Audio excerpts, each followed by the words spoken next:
You deserve a real man, a Benny. A man who can stand beside you without making every room stare. A man who can give you children without turning hope into another medical appointment. A man who does not need help getting into bed, into a car, or through his own front door. The papers are already signed. Take the settlement. Keep the apartment in London. Keep every gift my family ever used to make you feel indebted. You gave me 14 months after the shooting. I will not take the rest of your life too. Sign the divorce papers and leave before I become selfish enough to ask you to stay. Tae-jun had rehearsed the speech for 3 weeks. He had removed every word that sounded like love and sharpened every sentence that might make a Benny believe leaving was mercy instead of rejection. From his wheelchair, he watched her standing across the private living room, the unsigned pages resting on the low coffee table between them. The fire was dying. Rain touched the windows. Beyond the closed doors, the Kang estate remained quiet, unaware that its heir was ending the only marriage in the house that had ever been built on choice. Benny did not argue. She studied his face as though searching for the man who had once promised never to decide her life for her. Then she picked up the pen. Tae-jun mistook her silence for acceptance. He would spend months learning that it was grief. And he would learn something worse. The bullet that damaged his spinal cord had not merely changed his body. It had been fired as the first move in a plan to take his marriage, his company, and finally his life. To understand why Benny signed, and why the person Tae-jun trusted most needed her gone, we have to return to the night the shooting happened. 14 months earlier, Seoul glittered beneath a hard winter rain. Kang Tae-jun left a Children's Medical Foundation gala shortly after 10. At 36, he chaired Kang Meridian Group and quietly controlled the criminal network his father had hidden inside ports, security firms, and shipping contracts. Reporters called him a billionaire. Prosecutors called him untouchable. Debtors called him chairman and avoided his eyes. Benny Rhodes called him Tae-jun. She had left the gala 20 minutes earlier after an argument with his mother. Madam Kang Hae-suk had introduced her to a minister's wife as our foreign daughter-in-law, then laughed when the woman asked whether Benny had abandoned her humanitarian career to enjoy Seoul society. Benny had answered with perfect calm. She directed emergency health programs across 3 countries and had postponed one assignment only because Tae-jun asked her to remain near him during a company succession fight. Hae-suk heard the correction as disrespect. Tae-jun heard about the exchange after Benny had already gone. He called her from the rear seat of his armored sedan. I am coming home. You do not need to leave the gala because your mother insulted me. I am not leaving because she insulted you. Benny went quiet. He understood the mistake immediately. I am leaving because I should have been there when she did. That is a better answer. I am learning. You are 36. I am learning slowly. Her laugh reached him through the phone, warm enough to soften the hard line of his mouth. In the front passenger seat, Lee Min-ho glanced into the mirror. To the public, Min-ho was Tae-jun's older cousin. Inside the family, everyone knew he was Tae-jun's father's first son, born outside marriage and kept under his mother's surname. After she died, the Kang household raised him without legally acknowledging him. As executive vice chairman and head of security, he held a board seat, ran the ports, and served as Tae-jun's closest friend. He knew every route, guard, and compromise surrounding Tae-jun. A traffic alert flashed across the dashboard. Min-ho touched his earpiece. Protesters have blocked the river route. We should take the Songsu service road. Jang Woo-sik, Tae-jun's driver, frowned. That road passes the old rail depot. We did not clear it. I cleared it 10 minutes ago. Tae-jun remained on the phone with Benny. Wait for me, he said. I live there. Still, wait. The sedan turned beneath the elevated tracks. The first security vehicle continued ahead, separated by a delivery truck that entered from a side lane at exactly the wrong moment. The second vehicle slowed behind them. For 7 seconds, Taejun's sedan was alone. Abeni heard the first impact through the phone. Not an explosion, a sharp crack. The rear window starred, but did not shatter. The armored glass had stopped the first round. Woo-sik accelerated and steered into the narrow lane beneath the maintenance platform, exactly where the ambush had been designed to hurt him. A second shot came from above the road. It struck the upper edge of the rear window where the frame had been weakened during servicing. The bullet passed through the gap, entered Taejun's back below his right shoulder, fractured a thoracic vertebra, and damaged his spinal cord before lodging near the left side of his chest. His body folded against the seat. Woo-sik jerked the wheel as a van blocked the road. The sedan struck the concrete barrier, but the collision did not cause Taejun's paralysis. The gunshot had already done that. Abeni shouted his name through the fallen phone. Minho climbed from the front seat with his weapon drawn. He fired twice toward the empty platform, then dragged Taejun down behind the door. "Chairman, stay with me." Blood spread beneath Taejun's coat. He looked at Minho, confused less by the pain than by the rout. "You cleared it." Minho's face showed horror, or a perfect imitation of it. "If this story already has your attention, tell me where you are watching from, and subscribe, because the man who ordered that shot was about to spend 14 months standing close enough to touch Taejun's wheelchair." Abeni reached the hospital before the surgical team finished preparing him. Hye-suk arrived with lawyers. Board members came with sealed phones. Men from the Kang network filled the underground entrance and searched every nurse, cleaner, and delivery worker who approached the private floor. Minho met Abeni outside the operating theater. The shooter escaped. Why was Taejun on an uncleared road? There was a protest. Who changed the route? I did. He did not hesitate. That made the answer feel honest. I received confirmation that the service road was secure, he continued. The confirmation was false. From whom? We are tracing it. Abeni looked at the blood on his cuff. If Taejun dies, do not tell me you are tracing anything. Minho lowered his eyes. He will not die. The surgeons worked for 9 hours. The bullet had damaged the spinal cord around the 8th thoracic vertebra. They stabilized the fracture, controlled internal bleeding, and warned the family that survival was the first question. Mobility would come later. Taejun woke 2 days afterward. Abeni was asleep in a chair, with her hand around his. He could feel her fingers. He could feel the pressure of the blanket across his chest. Below his waist, there was nothing. He tried to move once, then again. The monitor accelerated. Abeni woke and saw the answer in his face before he spoke. Do not lie to me. I will not. Can I walk? The doctors do not know yet. Can I feel my legs? She held his gaze. No. Taejun looked toward the window. He did not cry. He did not ask why. He asked for Minho, his chief lawyer, and the latest company report. Abeni understood what he was doing. If he became chairman quickly enough, perhaps he would not have to become a patient at all. The first month reduced Taejun's world to measurements. Blood pressure, oxygen, milligrams, degrees of movement that did not come. He treated rehabilitation like an interrogation, demanding numbers from therapists who could offer only possibilities. When his body failed, he dismissed one therapist, then recalled her the next morning because Abeni refused to let humiliation become policy. She learned to transfer him without making him feel handled, which medicines blurred his thoughts, and which silences meant pain. She slept badly, worked from the hospital, and barred Hye-suk from entering without knocking. Minho came every evening with security updates.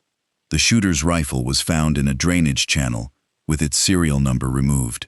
The convoy separating truck belonged to a shell company. Woo-sik's tablet showed clearance from Minho's office, signed digitally by an analyst dead for 6 weeks. Each discovery appeared to move the investigation forward while leading nowhere. Abeni noticed something else. Minho never brought Taejun uncertainty. He brought conclusions.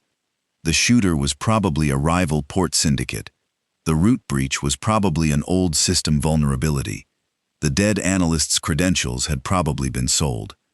Every answer arrived before the evidence had fully formed. Taejun trusted Minho because he had once taken a knife meant for him. They had grown up like brothers after Minho's mother died. Even while the family denied their blood, Minho had handled the family's ugliest work, while Taejun learned to make it invisible. During the second month, the board held an emergency meeting without Taejun. The official reason was continuity. The private question was whether a chairman who could not stand could still command men who measured authority by physical presence. Abeni attended because Taejun was feverish after surgery and refused to let Hyesuk represent him. She entered the boardroom carrying his written instructions and found Minho seated near the head of the table. One director objected immediately. "Mrs. Kang has no voting authority." "No," Abeni said, "but she has the chairman's authority to present his position, and the company secretary has already verified it." Young Cheol, an older director loyal to Taejun's father, leaned back. "This is not a humanitarian conference, Mrs. Kang." "I know. Humanitarian conferences usually have clearer ethics." Several men looked away to hide their reactions. The proposal before them would have transferred temporary executive control to a three-man committee. 2 members were tied to the old port network Taejun planned to dismantle. The third was Minho. Abeni read every clause aloud, including the one allowing the committee to extend its own authority if Taejun remained medically unable to attend meetings. "That is not continuity," she said. "It is succession without the courage to call itself succession." Minho supported her publicly. "The chairman is alive. Any permanent transfer would be disloyal." The motion failed by 1 vote.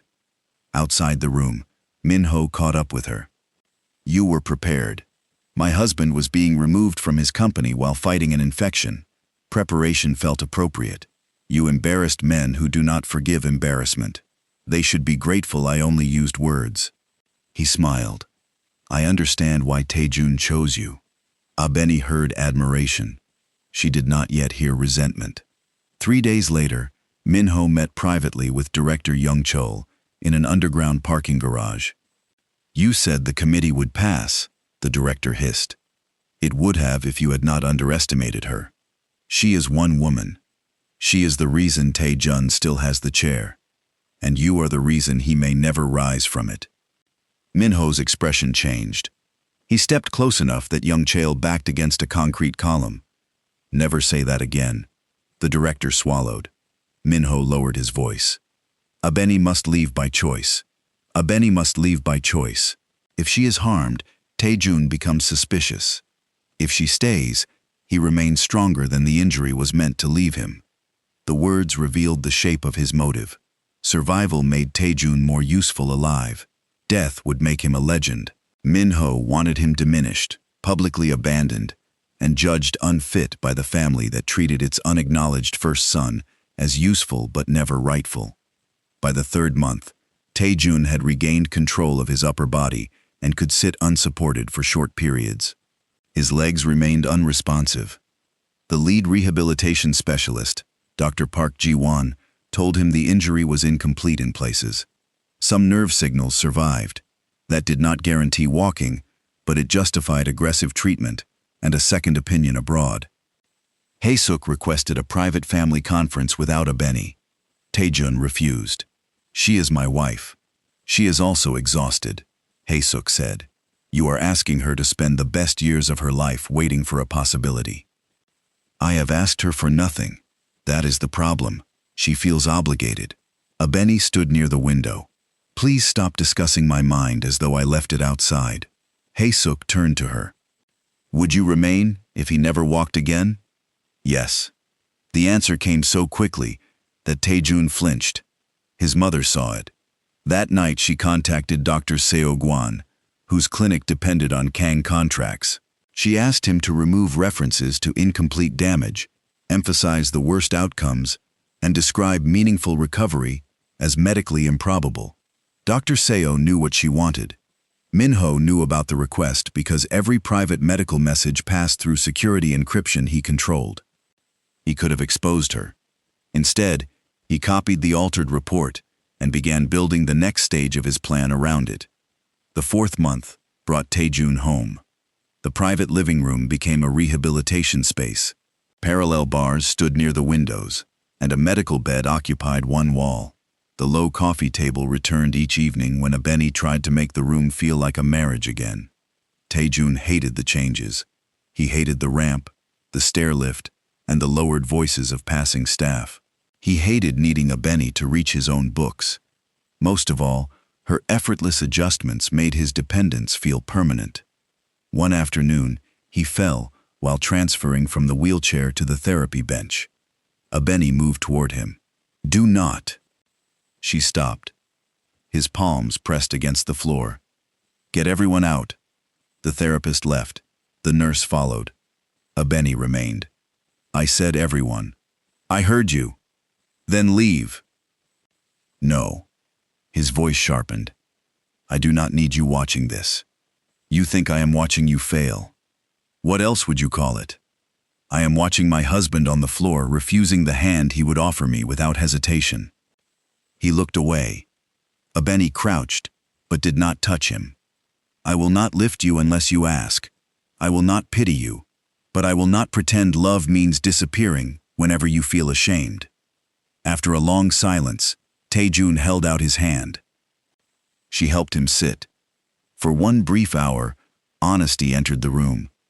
Then Minho arrived with news that another shipping captain had defected to a rival organization, and Taejun put the armor back on. At 5 months, Abeni returned part-time to the Global Relief Access Initiative. She secured a partnership with a Swiss spinal rehabilitation center and paid for an independent review of Taejun's case from her own premarital savings. The review contradicted Dr. Seo's final report. The specialists saw a narrow but real possibility of partial recovery with experimental nerve stimulation and intensive therapy. They warned that results might mean improved balance or assisted standing, not a dramatic return to his previous body. Abeni did not tell Taejun immediately. Not because she wanted to control him, but because the program required medical clearance, and Dr. Seo delayed sending the original scans. That delay would later be twisted into evidence that Abeni had hidden hope from her husband for her own reasons. At 6 months, Taejun read the altered prognosis for the first time. Permanent paralysis likely, meaningful lower body recovery medically improbable, reproductive complications probable. He read the final line twice. Then he closed the report before Abeni entered. She carried tea and a folder from the Swiss center.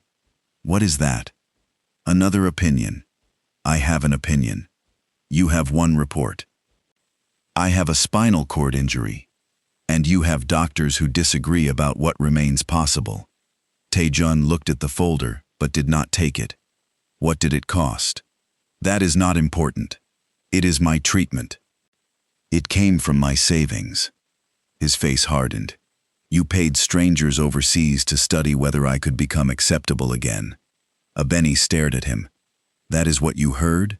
What should I hear?" "That I refused to let one doctor close a door before you decided whether to walk through it." "I cannot walk through anything." The cruelty landed between them. Taejun regretted it instantly, but pride held the apology behind his teeth. Abeni placed the folder beside him. "One day, you will have to decide whether your injury took your future or whether you handed it over because hope frightened you." She left the room. From the corridor, Minho watched her go. He entered carrying a security report and glanced at the Swiss folder. She is still searching for a cure? She refuses to accept reality. Perhaps she is afraid of what remaining will cost her. Taejun's eyes lifted. Minho appeared to correct himself. "I meant no disrespect." But the suggestion remained. It was the first small cut. There would be many more. During the 7th month, Taejun returned to the company headquarters. He refused the private entrance. Cameras caught the moment his wheelchair crossed the marble lobby, and financial channels replayed it all day. Some praised his return. Others questioned whether Kang Meridian could survive a chairman whose recovery remained uncertain. Tae-jun answered by completing a 6-hour restructuring meeting without assistance. Min-ho stood behind him, loyal and watchful. Later, in the executive elevator, he said, "You proved them wrong. I attended my own meeting.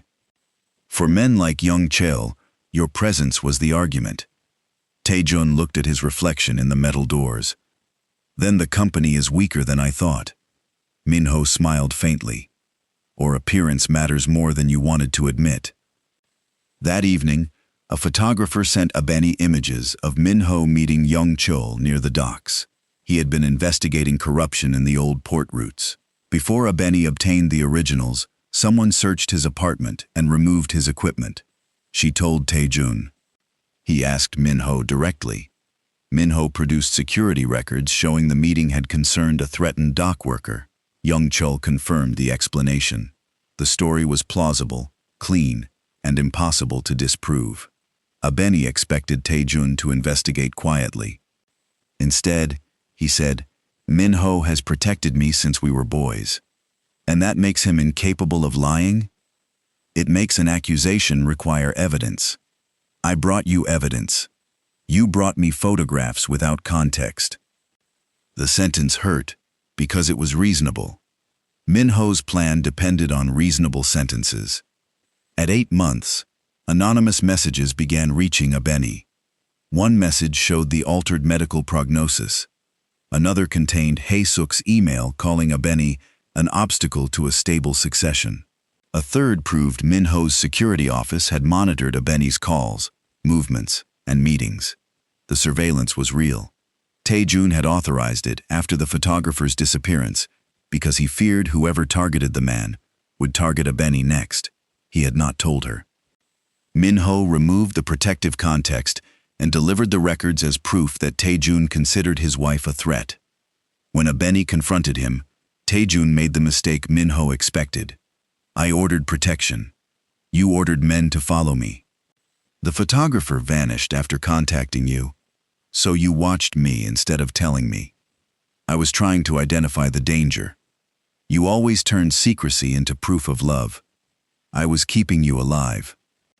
You do not get to take away my choices and call the empty space safety." Tae-jun's hands tightened around the wheelchair rims. He wanted to explain the threats, port accounts, and his suspicion that someone inside the company arranged the shooting.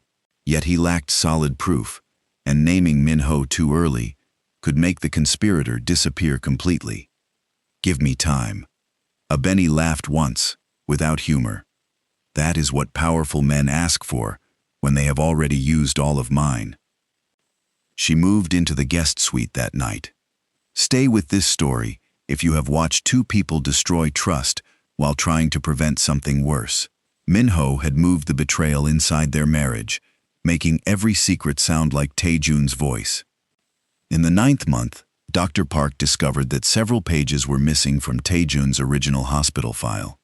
The deleted notes described surviving nerve response and recommended overseas consultation. Dr. Park requested an internal review. Before she could speak to Tae-jun, her clinic received notice that Kang Meridian was ending 3 major medical contracts. The cancellation carried Hae-suk's authorization. Tae-jun reversed it when he learned about it, but the damage had been done. Dr. Park withdrew from the case, convinced the family intended to control the record. Min-ho visited her privately and offered protection if she signed a statement saying Abeni pressured doctors to exaggerate Tae-jun's recovery chances. She refused. 2 nights later, someone broke into her office. Nothing valuable was taken. Only Tae-jun's copied scans disappeared. The message was clear.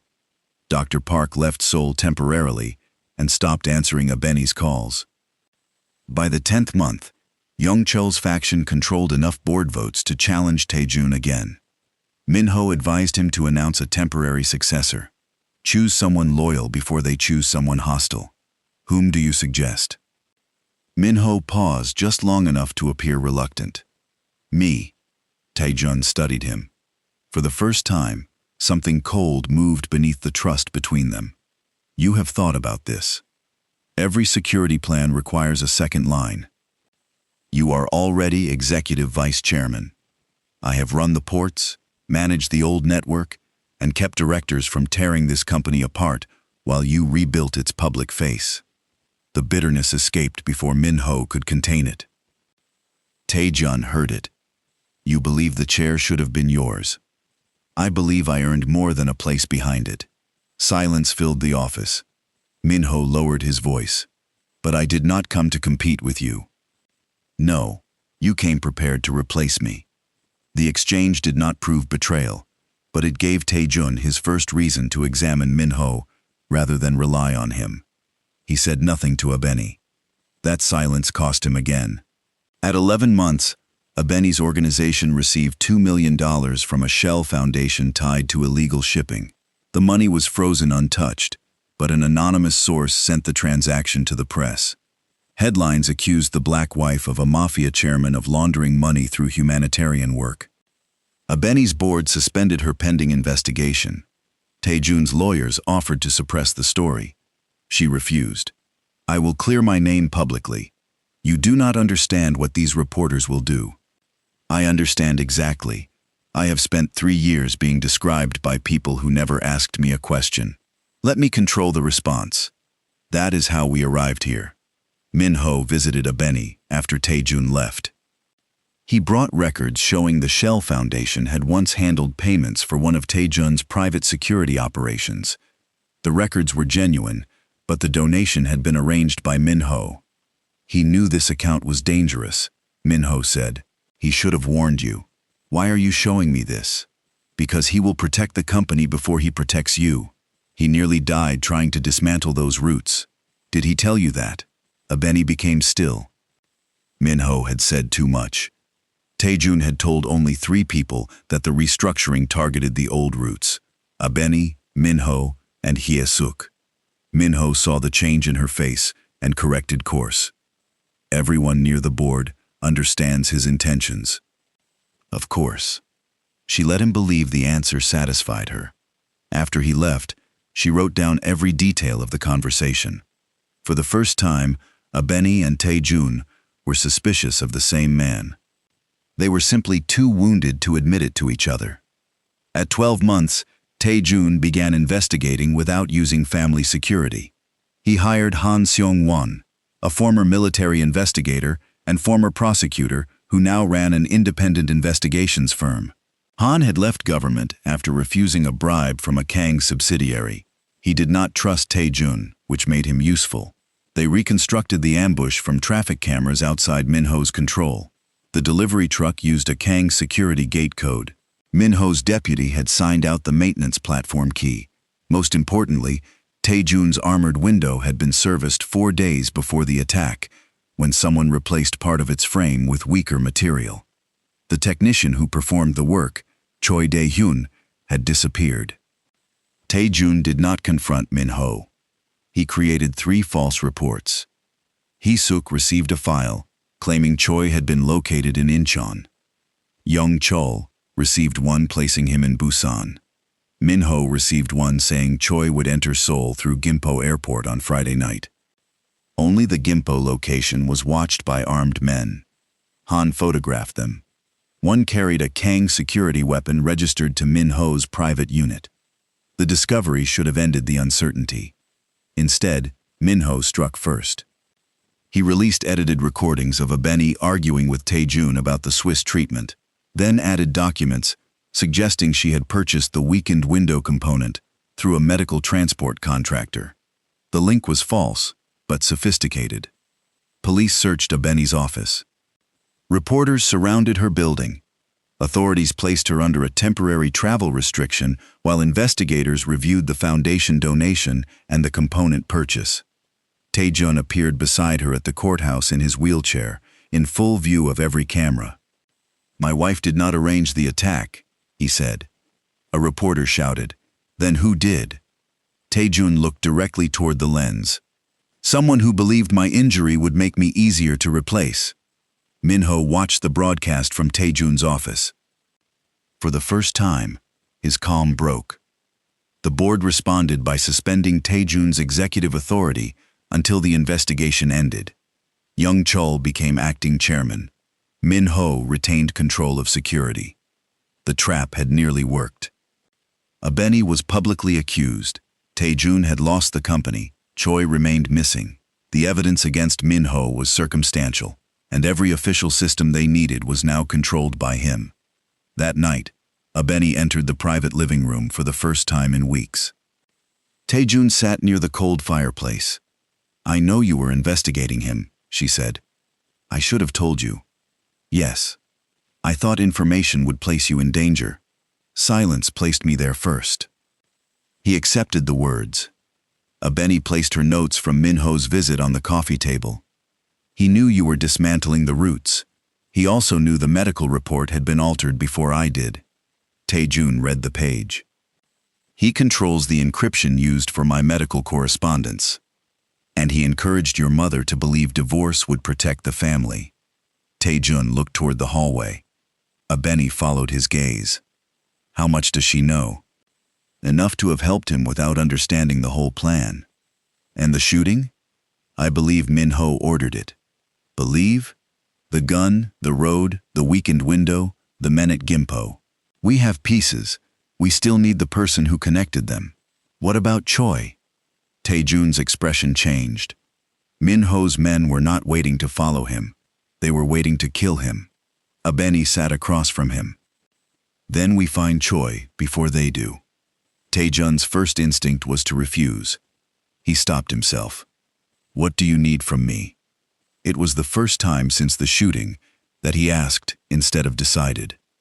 At 13 months, they found Choi alive in a church shelter outside Daejeon.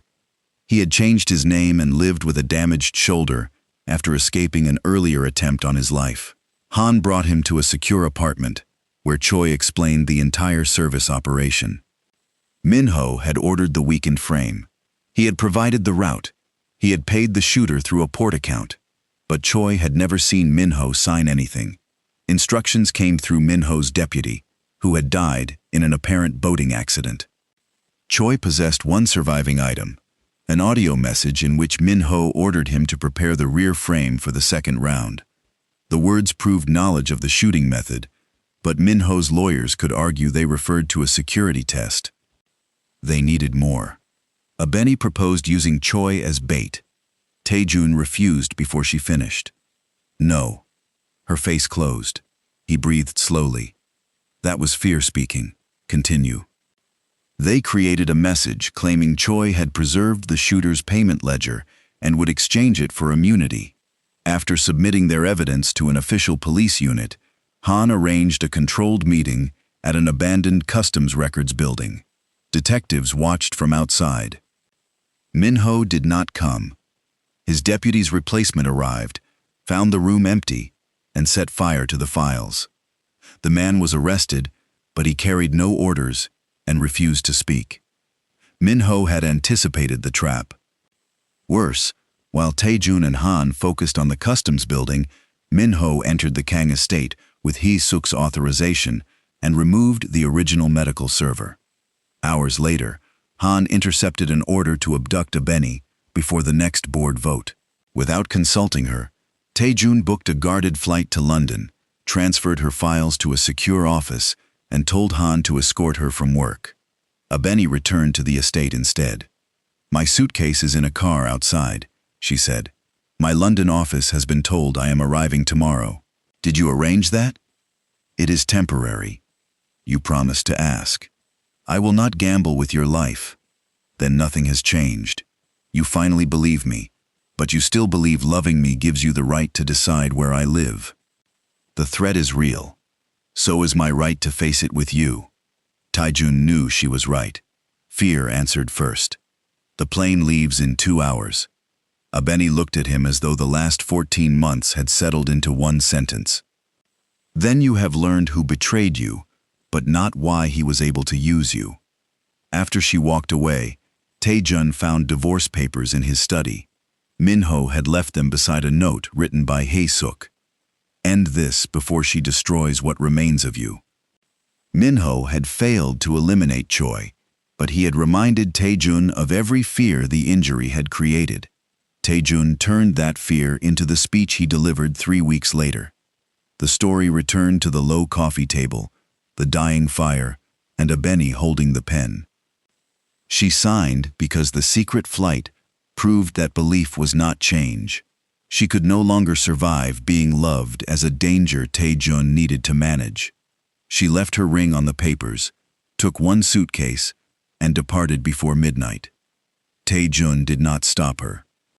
From the corridor, Min-ho watched the car disappear through the gates. He believed the marriage was finally over. He did not know Abeni had taken a copy of Choi's audio. He did not know Tae-jun had installed the server's tracker before the customs trap. And he did not know the divorce was the last decision Fear would ever make for Kang Tae-jun. 3 days after the divorce, the tracker moved. The stolen server moved from a Kang security warehouse to an abandoned rehabilitation clinic. Han's team photographed Min-ho arriving after midnight with Hae-suk and Young Chol. Min-ho had threatened to expose her pressure on Dr. So and frame her as the shooting's mastermind. He claimed erasing the server would protect Tae-jun and the family. Tae-jun wanted to raid the building. Han stopped him. A server proves concealment. It does not prove attempted murder. Abeni, listening through a secure call from her apartment, said, "Then make him believe the server contains something he needs to erase." They altered Choi's audio, so the final words appeared to mention a second recording stored inside Tae-jun's original scan archive. Min-ho received the information through Young Chol, whom Han had quietly turned after showing him evidence that Min-ho planned to blame the entire conspiracy on the board. Min-ho ordered the clinic cleared. Police intercepted 2 vehicles leaving the rear entrance. Neither carried the server. Min-ho remained inside with Hae-suk. Tae-jun entered, wearing a transmitter beneath his shirt. The assigned police officers waited beyond the treatment wing. Abeni was supposed to remain outside. Then Min-ho called her. "I know you kept Choi's copy," he said. "Bring it inside, or Tae-jun's mother will confess that you paid for the attack." Hae-suk's voice sounded in the background, frightened. Abeni understood the final trap. Min-ho needed the audio destroyed, and a living witness positioned as the villain. She entered through the front doors, carrying a decoy drive. The old therapy hall smelled of dust and disinfectant. An overhead walking harness hung above the parallel bars. Tae-jun recognized the model from rehabilitation and positioned his powered chair beside its red emergency release. Min-ho stood by the medical server, gripping Hae-suk's shoulder. "You brought her," Min-ho said. "I did not," Tae-jun replied. "You threatened her." Min-ho looked at Abeni. "The drive. First explain why my name appears in the component purchase." "You purchased it." "The contractor was dissolved 2 years before I joined the foundation." A flicker crossed his face. Abeni continued. "The transfer used a Kang security authorization format revised 6 months after the shooting. Whoever forged it knew the current system but forgot the date." Min-ho recovered. "That proves forgery, not mine." Tae-jun said, "Choi identified your deputy. A dead man. The gate code came from your office." "Compromised. The service road clearance carried your voice print. Artificially generated." Each answer had been prepared. Min-ho would not hand them a convenient confession. Abeni held up the drive. "Then you have nothing to fear from what Choi recorded." For the first time, Min-ho looked directly at it. "You do not know what is on that file. I know he recorded the order to weaken the rear frame. That instruction concerned a ballistic test. What ballistic test needs a real convoy route and a second shooter?" Min-ho's jaw tightened. The elevated angle was necessary for testing. Tae-jun said, "She never mentioned an elevated shooter." Silence. Min-ho realized the mistake, but not how much it revealed. He stepped away from Hae-suk and drew a pistol. The police unit heard the movement through Tae-jun's transmitter, but Min-ho positioned himself behind Abeni. "Give me the drive." Abeni did not move. "You spent 14 months trying to prove he was unfit," she said. "Yet every time Tae-jun survived, you needed another lie. The altered prognosis, the donation, the divorce. You never wanted the company alone. You wanted him to believe he deserved to lose it." Min-ho's control finally thinned. He was given everything. Hae-suk stared at him. Min-ho continued, bitterness overtaking caution. His name, his father's approval, the legal inheritance. I ran the ports while he studied abroad. I buried bodies while he learned to speak about reform. Then he returned, married you, and decided the empire I built was something shameful he could dismantle. Tae-jun's voice remained steady. So you ordered the second shot. Min-ho smiled without warmth. The first round was meant to drive Woo-sik beneath the platform. The second was meant to remove you from the company. If you died, the board would mourn you. When you lived, I saw a better ending. They could watch you fail. It was not a complete confession. It was enough, when combined with the route records, the altered frame, Choi's audio, the payment trail, and Min-ho's knowledge of the shooter's position. Han gave the signal. Min-ho heard movement outside and pulled Abeni backward. Tae-jun struck the emergency release. The heavy harness dropped between them, blocking Min-ho's view for 1 second. Tae-jun accelerated and rammed the powered wheelchair into Min-ho's knees. His gun arm swung upward. The weapon fired into the ceiling. Abeni twisted free. Officers entered from both doors. Min-ho tried to reach the server, but Hae-suk stepped in front of it. For once, she chose her son over the family image she had spent her life protecting. Min-ho was disarmed and arrested. Young Chel's testimony opened the port accounts. Choi identified the technician payments. Dr. Park returned with copies of the original scans. Dr. So admitted Hae-suk had pressured him to distort the prognosis. His medical license was suspended, and he testified during the investigation. Evidence cleared Hae-suk of knowing about the shooting, but she still faced consequences for medical interference and removing the server. Her cooperation earned leniency. She resigned from every family foundation and publicly admitted what she had done to Tae-jun's care and marriage. Tae-jun did not protect her from the consequences. He also did not protect himself. At the next board meeting, Tae-jun disclosed the inherited criminal roots, his surveillance order, and every company resource used against Abeni or the investigation. He signed a cooperation agreement, surrendered evidence, and stepped aside while an independent administrator took control. Then, he faced the cameras.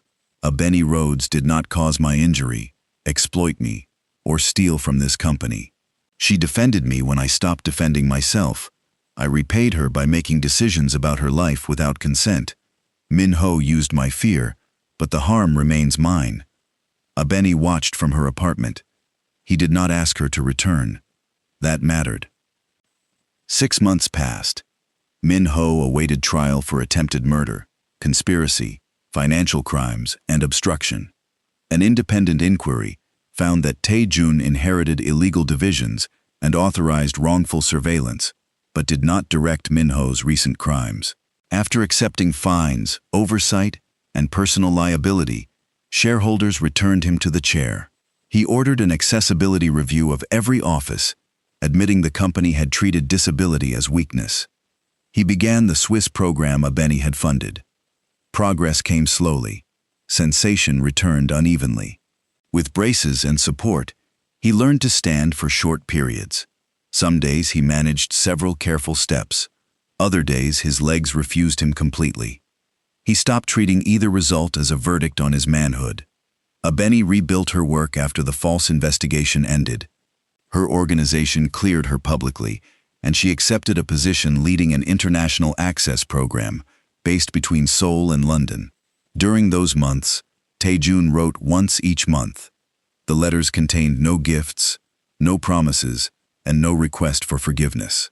He described specific choices he regretted and the different choice he had made when faced with the same fear again.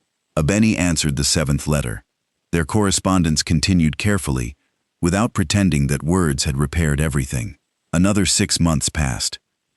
1 year after Min-ho's arrest, they met in the same private living room where the marriage had ended. The medical bed was gone. The parallel bars remained near the windows because Tae-jun no longer hid the work of recovery. The low coffee table stood between them. Her wedding ring rested where she had left it. Tae-jun remained in his wheelchair. I can stand for you, he said. Abeni shook her head. That was never what I needed. I know. What do you think I needed? The truth before it became useful. A choice before I called it protection. A husband who stood beside you publicly, even if he never stood physically again. She looked at him for a long moment. And what are you asking for now? A walk. Abeni almost smiled. That is all? A walk tomorrow, honesty afterward, nothing beyond what we both choose. She picked up the ring, but did not put it on. Then we begin, without pretending the old marriage survived. Taejun nodded. It did not. We build something new. If you decide I have earned the chance. Abeni slipped the ring into her coat pocket. A walk is not forgiveness. No, it is not a promise. No, it is a walk. Taejun finally smiled, without hiding what renewed hope cost him. Abeni moved beside his chair and opened the living room door. He did not ask her to push. She did not assume he needed it. They left together at the pace he chose, neither walking ahead, neither being carried by the other. The following evening, they met on the riverside rehabilitation terrace, where Taejun sometimes trained outdoors. Discreet security remained beyond the garden, close enough to protect them and far enough to preserve their privacy. Abeni walked beside his chair until the path divided around a bed of winter roses. What happens on the days you cannot stand? She asked. I use the chair. And inside you? Some days I am angry. Some days I grieve the body I had, but I no longer punish people for witnessing that grief. Abeni nodded. That answer mattered more than any step he had taken in therapy. At the next incline, Taejun gestured toward the longer accessible path. I will meet you by the river. She chose the shorter stairs, then paused. Neither of us has to move the same way to be going in the same direction. He smiled. They reached the water together, without mistaking difference for distance again. Taejun had once believed a real man was measured by the strength of his body, the reach of his power, and his ability to protect everyone without help. He learned too late that love does not require one person to become smaller so the other can feel strong. It requires truth, consent, accountability, and the courage to remain visible when shame tells you to disappear. Tell me in the comments, was Abeni right to sign the divorce papers? And did Taejun earn the chance to begin again? And subscribe for more emotional Korean mafia romance stories where love survives only after power learns to tell the truth.